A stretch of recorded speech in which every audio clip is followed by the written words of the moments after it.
Kirataka googly ಒಂದೇ ಒಂದು character ನೋಡ್ಬೋದು ಅಂತ ಹೇಳಿ ಅದು ರಾಯ ಬಹಳಷ್ಟು ಅದ್ಭುತವಾಗಿ ಮೂಡಿ ಬಂದೆ. ಡೈಲಾಗ್ ರೈಟಿಂಗ್ ಅಲ್ಲಿ ಟಾಕ್ಸಿಕ್ ಗೆದ್ದಿದೆ ಅಂತಾನೆ ಹೇಳ್ಬೋದು. ಪ್ರತಿಯೊಂದು ಡೈಲಾಗ್ಸ್ ಗಳಾಗಿರ್ಬೋದು, ಬಹುಶಃ ಎಷ್ಟರ ಕಾನ್ಫಿಡೆನ್ಸ್ಗೂ ಅದೇ ಕಾರಣ. ಆತ್ಮೀಯ ಕನ್ನಡ ಪಿಕ್ಚರ್ ವೀಕ್ಷಕರಿಗೆ ನಮಸ್ಕಾರ. ನಾವ್ ಇವಾಗಷ್ಟೇ ಟಾಕ್ಸಿಕ್ ಸಿನಿಮಾದ ಫಸ್ಟ್ ಇಂಟರ್ವಲ್ ಮುಗಿಸ್ಕೊಂಡು ಬಂದ್ವಿ.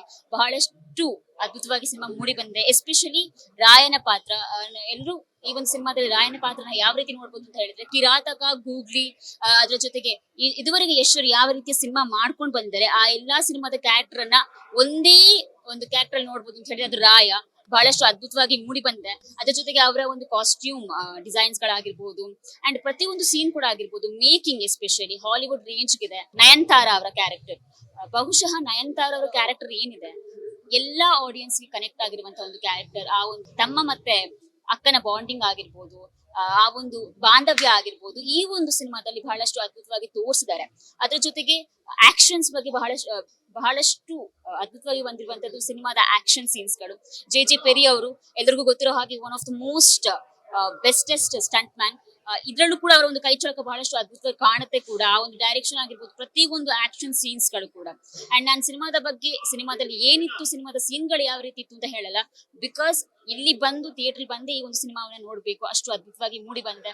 ಅದಕ್ಕಿಂತ ಎಲ್ಲದಕ್ಕಿಂತ ಹೆಚ್ಚಾಗಿ ಡೈಲಾಗ್ ರೈಟಿಂಗ್ ಅಲ್ಲಿ ಟಾಕ್ಸಿಕ್ ಗೆದ್ದಿದೆ ಅಂತಾನೆ ಹೇಳ್ಬೋದು. ಪ್ರತಿಯೊಂದು ಡೈಲಾಗ್ಸ್ ಗಳಾಗಿರ್ಬೋದು, each and every dialogues, every lines ಕೂಡ ಜೀವನದಲ್ಲಿ ಏನು ಬಹಳ ಇಂಪಾರ್ಟೆಂಟ್ ಆಗಿರುವ ವಿಷಯದ ಮೇಲೆ ಇದೆ. ಸೊ ಹಾಗಾಗಿ ಒಂದು ರೀತಿ toxic fairy tale for grown ups ಏನಿದೆ, it's really for grown ups. ಒಂದು ರೀತಿ ಎಷ್ಟವರಿಗೆ ಈ ರೀತಿಯ ಕಂಬ್ಯಾಕ್ 4.5 ವರ್ಷ ಆದ್ಮೇಲೆ ಈ ರೀತಿಯ ಕಂಬ್ಯಾಕ್ ಬೇಕಿತ್ತು, ಆ ರೀತಿಯ ಕಂಬ್ಯಾಕ್ ಅನ್ನ ಕೊಟ್ಟಿದ್ದಾರೆ. ಅದ್ರ ಜೊತೆಗೆ ಇನ್ನ ಹೆಚ್ಚು ಬಗ್ಗೆ ಮಾತಾಡೋದು ಅಂತ ಹೇಳಿದ್ರೆ, ಗೀತು ಮೋಹನ್ ದಾಸ್ ಅವರ ಒಂದು ಡೈರೆಕ್ಷನ್. ಈ ಒಂದು ಸಿನಿಮಾ ನೋಡಿದ್ಮೇಲೆ ನಿಮಗೆ ಗೊತ್ತಾಗುತ್ತೆ ಗೀತು ಮೋಹನ್ ದಾಸ್ ಅವರ ಡೈರೆಕ್ಷನ್ ಯಾಕೆ ಜನ ಇಷ್ಟ ಪಡ್ತಿದ್ರು ಕೇರಳದಲ್ಲಿ ಅಂತ. ಬಿಕಾಸ್ ಒಂದೊಂದು ಫ್ರೇಮ್ ಕೂಡ ಈ ಒಂದು ಸಿನಿಮಾದಲ್ಲಿ ಏನು ಅಂತ ಹೇಳಿದ್ರೆ ಫೀಮೇಲ್ ಡೈರೆಕ್ಷನ್ ಮಾಡಿದಾರೆ ಅಂತ ಗೊತ್ತೇ ಆಗಲ್ಲ. ಅಷ್ಟೊಂದು ಅದ್ಭುತವಾಗಿ ಸೀನ್ ಗಳು ಬಂದಿದಾವೆ, ಅಷ್ಟೊಂದು ಈಚ್ ಅಂಡ್ ಎವ್ರಿ ಸೀನ್ ಗಳನ್ನು ಕೂಡ ಅಷ್ಟು ಚೆನ್ನಾಗಿ ತೋರಿಸಿದ್ದಾರೆ. ಅಂಡ್ ಒಂದೊಂದು ಕ್ಯಾರೆಕ್ಟರ್ ಕೂಡ ನಟಿಮಾಣಿ ಅವ್ರು, ಕಿಯಾರಾ ಅಡ್ವಾಣಿ ಆಗಿರ್ಬೋದು, ನಾಡಿಯಾ ಕ್ಯಾರೆಕ್ಟರ್ ಆಗಿರ್ಬೋದು, ಎಸ್ಪೆಷಲಿ ನಾಡಿಯಾ ಕ್ಯಾರೆಕ್ಟರ್ ತುಂಬಾ ಕನೆಕ್ಟ್ ಆಗುತ್ತೆ. For the first time Kiara ಅವರಿಗೆ ಈ ರೀತಿಯ ಒಂದು ಪಾತ್ರನ ನಾವು ಕಾಣ್ತಾ ಇದ್ದೇವೆ. ಅಂಡ್ ಅವರ ಒಂದು ಪಾತ್ರ ಏನಿತ್ತು, ಅವ್ರು ಹೇಳಿದ್ರಲ್ಲ ಟಾಕ್ಸಿಕ್ ನಂತರ ನೀವು ನೋಡೋ ಕಿಯಾರಾ ಬೇರೆ, ಟಾಕ್ಸಿಕ್ ಇಂತ ಮುಂಚೆ ನೋಡೋ ಕಿಯಾರಾ ಬೇರೆ. ಸೊ ಈ ಒಂದು ಕಿಯಾರಾ ಏನು ಪಾತ್ರ ಏನಿದೆ, ನಾಡಿಯಾ ಪಾತ್ರ ಅವರ ಕೆರಿಯರ್ ಅಲ್ಲೇ ಒಂದು ಬ್ರೇಕ್ ಥ್ರೂ ಅಂತ ಹೇಳ್ಬೋದು. ಅದ್ರ ಜೊತೆಗೆ ತಾರಾ ಅವರ ಒಂದು ತಾರಾ ಪಾತ್ರ ಏನಿದೆ ತುಂಬಾ ಚರಿಸ್ಮ್ಯಾಟಿಕ್ ಪಾತ್ರ ಅಂತಾನೆ ಹೇಳ್ಬೋದು.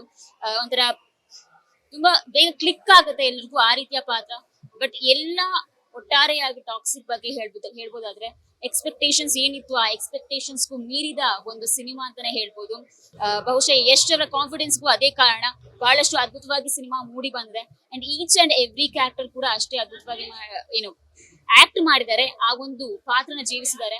ಸೊ ಗೊತ್ತಾಗುತ್ತೆ ಸಿನಿಮಾ ಒಂದು ತೆರೆ ಮೇಲೆ ಗೊತ್ತಾಗುತ್ತೆ ಎಷ್ಟೊಂದು ಇಷ್ಟಪಟ್ಟು ಸಿನಿಮಾನ ಮಾಡಿದ್ದಾರೆ ಅಂತ. ಇನ್ನು ನೋಡ್ಬೇಕು ಸೆಕೆಂಡ್ ಇಂಟರ್ವಲ್ ಏನಾಗುತ್ತೆ ಅಂತ. ಇನ್ನೂ ಹೆಚ್ಚಿನ ಮಾಹಿತಿಗಾಗಿ ನೋಡ್ತಾ ಇರಿ ಕನ್ನಡ ಪಿಕ್ಚರ್.